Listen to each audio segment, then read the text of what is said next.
আসসালামু আলাইকুম রহমতুল্লাহি ওবরকাতুহু। সম্মানিত দর্শক, ত্রয়োদশ জাতীয় সংসদ নির্বাচন নিয়ে রীতিমতো লঙ্কাকাণ্ড ঘটছে। ভোটের জোয়ার একবার পশ্চিম দিকে যায়, তো একটু পরে আবার পূর্ব দিকে চলে যায়। ভোটের সম্ভাবনা হবে, এটা একেবারে পারদের সর্বোচ্চ স্তরে, অর্থাৎ 100%।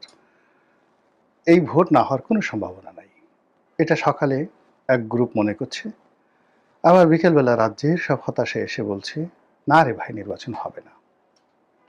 মানে পুরোটাই একটা জিগজাগ। এই জিগজ্যাগের মধ্যে জরিপ প্রকাশিত হচ্ছে, যে যার মতো করে ন্যারেটিভ তৈরি করছে। এক গ্রুপ বলার চেষ্টা করছে আমরা তো নির্বাচনে জয়লাভ করেই ফেলেছি, শুধু 12 থেকে একটা ঘোষণা, প্রধানমন্ত্রী তারেক রহমান সাহেব।